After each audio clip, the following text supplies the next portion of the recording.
Hi everyone, good morning. It's David here, Chief Flight Instructor, Melbourne Flight Training. Please be welcome to the first video of our series in the Cessna 172. Today we will be talking about engine start, taxi, run up, and taxi to our runway. Please stay tuned for the rest of this video series. Thank you. All right, good morning everyone. Today we're gonna run through a Cessna 172 flight. We're gonna start with our before starting engine checklist. So pre-flight inspection is complete, passenger briefing, we have our seat belts on, we're gonna be wearing it throughout the whole flight. Air vents are located in the upper part and bottom part for the pilots, upper part for the passengers in the back. Fire extinguisher, it's located between the two pilot seats. It's tied and it is on the green. We know how to operate it. Emergency exit, in my case, is just me in the airplane, so I have one emergency exit. In case of an actual emergency, we're going to follow the checklist as required. Traffic, we're going to use the rule of o'clock, 12 o'clock, 3 o'clock, 6 o'clock, and 9 o'clock to see for any traffic and if there's any questions. Seat belts and harnesses are on. Parking brake is test and set, so we'll press the brakes, pull it out, and set it in.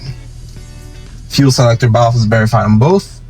Circuit breakers, we're going to verify that all of them are in the on position, correct, and that our avionics master switch is off. Okay, before starting engine checklist complete, starting engine checklist. Throttle, quarter inch open, mixtures full rich, carb heat is off, prime is locked, master switch goes on. We're going to verify that the air is clear, so left is clear, ahead is clear, right is clear. Clear prop. Okay, now we're going to grab our keys, put it into our ignition. One hand the key, one hand throttle, feet on the brakes, and we're going to start her.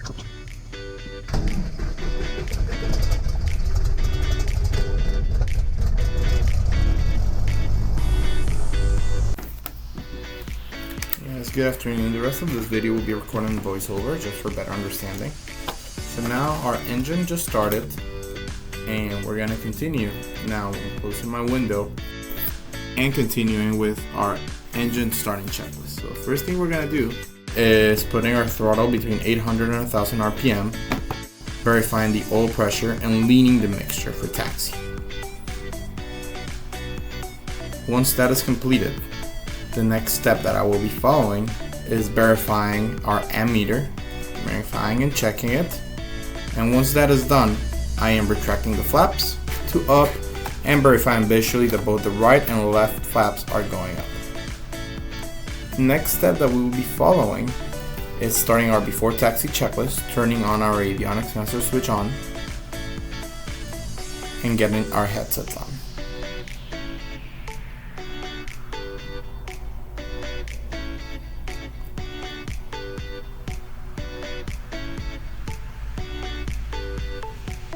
Once our headsets are on, we're going to continue with our checklist. We're going to verify the GPS database is up to date. In this case, it was until August 7th. And then we'll continue with our GPS self-test. We're following the prompts in our GPS and comparing it to our instruments in our cockpit to make sure that everything is where it should be. Once we do this, we're putting our fuel to full in our GPS and we're continuing to the main menu of the instrument. As we do this, we're going to put our checklist away briefly and we're going to grab our iPad to get the ATIS information for Melbourne Airport. So we're going to open our electronic flight bag, get our scratch pad open and write down all the information.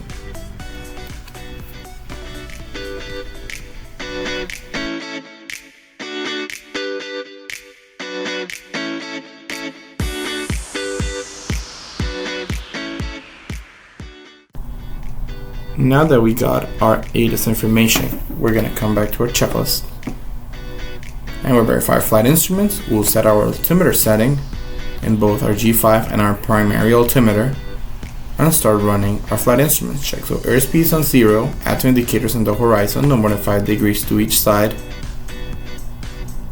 Both our airspeed is at 0 in the G5 and the altimeters are within 75 feet of field elevation. VSI is on 0. Heading indicators aligned with the magnetic compass, and the ball is centered and plane is aligned. Once we're done with all of this, we're going to adjust our heading bug to our departure runway, which in this case is runway 27 right. After doing that, we're verifying our transponders at altitude in 1200, verify all our circuit breakers are still in, and then we've completed our before taxi checklist.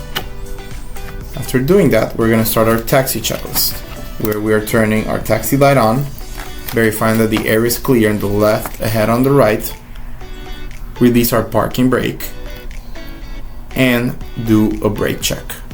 To do our brake check, we're going to make sure that our flight controls are free and correct. We are going to have our left hand on the yoke and right hand on the throttle. We're going to add 100 RPM. Once the plane starts rolling, bring it back to idle and press both brakes. Now that this is working, we can start our taxi. So we verify that the air is clear, and we're going to start taxiing. We're making a left turn to follow our yellow taxiway line.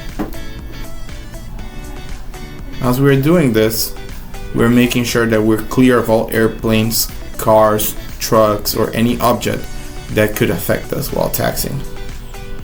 And we're making a sharp left turn, following our yellow center line using our rudders,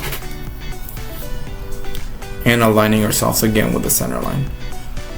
On the left seat, to be properly aligned with the center line, you want to align that yellow line and extend it throughout your right leg. That is the best way to do it, keeping a slow speed when you're near other airplanes or hangars. As we cross every single taxiway intersection, we're going to verify the left is clear, ahead is clear, and right is clear, keeping one hand on the yoke and one hand on the throttle at all times. As we continue taxi to our run-up area, we want to make sure that we keep our heels on the floor to avoid any use of brakes while taxiing. And as we start getting closer to the area without hangars, we can start adding our crosswind correction. And in this case, we're having a left crosswind coming from the front. So that's why we're adding left aileron to make sure that we account for this wind and we don't end up in a bad situation. Now, we're starting to approach our run-up area. We're verifying the left is clear, ahead is clear, and right is clear. We follow the turn, following the yellow line, adjust for a crosswind correction, and park ourselves in a position where we can start doing our run-up checklist.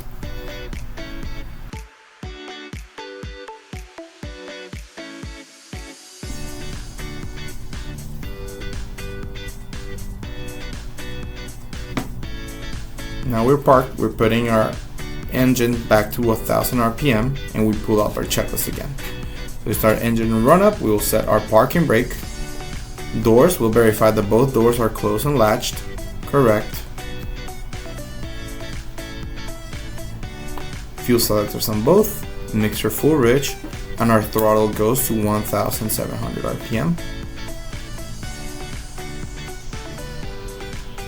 As we're doing this, we want to verify that all our engine instruments are on the green. We're verifying our temperatures, our pressures, and we're verifying that the ammeter is still positive. As we do this, our next step is going to check our magnetos. So we're gonna put our hand on our key, and we're gonna make 2 clicks to the left first to check the first mag. Make sure that the drop doesn't exceed 125 RPM, back to both. And then we're going to do 1 click to the left to verify the other magneto. As we do this, we want to verify that the drop's no more than 125 on any of those, and that the difference between each of them is less than 50 RPMs. As we do that, we want to verify the vacuum gauge, which we don't have. So we're going to turn on our carb heat, verify a drop in the engine's RPM, and pull the throttle back to idle. Once we verify that the engine doesn't shut down, we put our carb heat back off, verifying a slight rise in the engine RPM, and then back to 1000 RPM. We do that, our final step is to lean the mixture for taxi once again. After this, the run-up checklist is complete. Our next step is going to be the before takeoff checklist. So we're going to check our flight controls as we go to the left aileron is going up, the right aileron is going down, verified. We're pulling the elevator back, making sure the elevator is coming back. Now we'll go to the right, verifying that the right aileron is going up and that the left aileron is going down. Finally, elevator forward, making sure that the elevator is going down and aileron is back to neutral. Finally, we're going to check our rudders and make sure that they're moving freely and correctly. Our friction lock is adjusted for where we want it, and we're verifying our radius. We want to make sure in COM 1 we have tower and practice area, and in COM 2 we have ground and the ATIS for the airport. Our seat belts are fastened, our flaps are set up for normal takeoff, and our trim is set for a normal takeoff. We can verify visually with the trim tab in the elevator and make sure that it is aligned. Now we're going to move on with our takeoff briefing. So we have our toll card information. We're going to open our airport diagram and verify that information that we have, right? So we will be taking off runway 27 right, which we have 6,000 feet of runway available in Melbourne Airport. We're going to make sure how much is our computed takeoff distance, our climb out speeds, rotating at 55, climbing out at VY 73 knots, and after 1,000 feet climb to 80 knots. Once we do that, we'll see our different scenarios. We will be departing BFR Southeast, and if we lose an engine on the ground, we're going to immediately abort the takeoff, pulling power to idle, vacating the runway and vacating the aircraft. If there's any engine failure after rotation with enough runway remaining, we're gonna come back and land on the ground on the remaining runway, vacate the runway and vacate the aircraft. If there's any engine failure after rotation with no runway remaining below 700 feet, we are going to pick an appropriate fuel to land in front of us, 30 degrees to the left, 30 degrees to the right, pitching down for a VG of 65 knots. And finally, if there's any engine failure with no runway remaining above 700 feet, we will make a left turn and land on runway 9 right in Melbourne Airport. We're setting our initial altitude as well as having our heading ready to make sure that we're ready for when we start taxiing. Releasing the parking brake, and now we can pull forward and making sure that we are ready to taxi.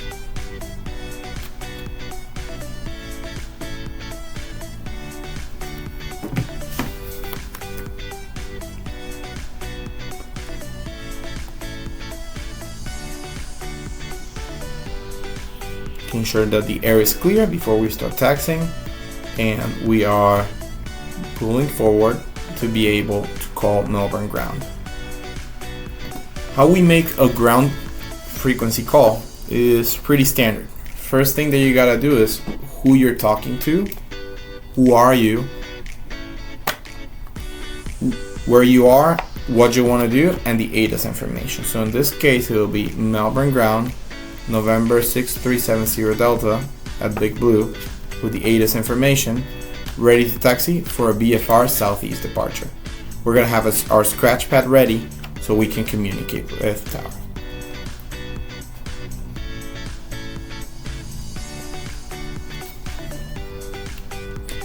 We're writing down the information the tower gives us and reply back to them. As soon as we do that, we're going to open our airport diagram once again, zoom in, and make sure that we have the correct information on how we're going to get to our runway. Once we do that, again, one hand on the yoke, one hand on the throttle, apply our crosswind correction, and start taxiing towards the runway. In this case, we're going to make a left turn on taxiway Kilo, verify that the area is clear, and make a left turn onto taxiway Kilo.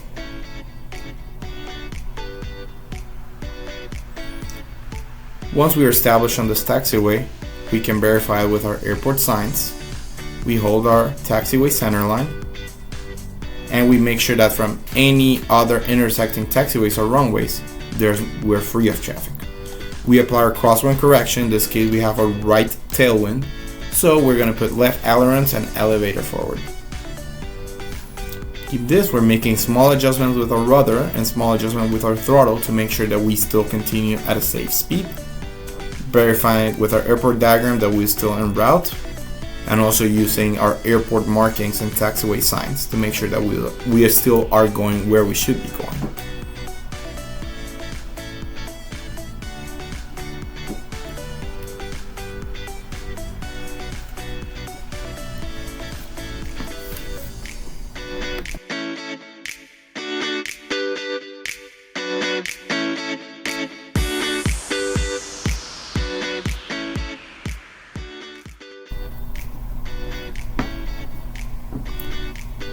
Okay, now we're approaching our hold short line. In this case, we're number 2 for departure behind the Cirrus. So we're gonna put our engine to 1000 RPM and bring back our hold short checklist. So hold short, we're gonna activate our tower frequency 118.2. Once we're number 1, we'll verify our final approach area. We'll get our exterior lights on, verify that our transponder is still 1200 in altitude. We're gonna keep our mixture lean for now, and we will record our time off. Once we're here, we're just monitoring tower, see what they're doing, and now we're putting our Safe Taxi GPS feature on a wider area. That way we have a general idea of what's going on in the airspace before we take off.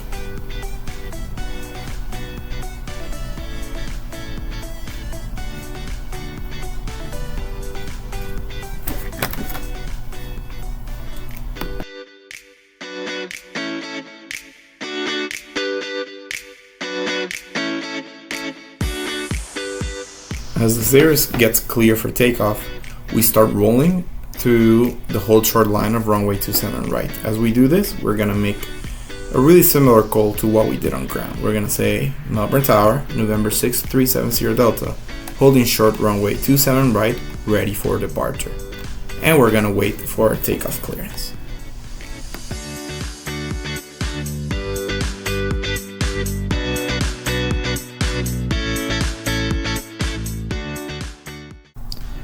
Here we're receiving our takeoff clearance by Melbourne Tower, so we're acknowledging it and replying back our takeoff clearance. As we do this, we put our checklist away so we're clear. We put our mixture to the full bridge position. We verify that the final's clear, our head is clear, and the runway's clear, and we start taking the runway. Please stay tuned to our next video to see our takeoff, climbing, and cruising procedures. Thank you.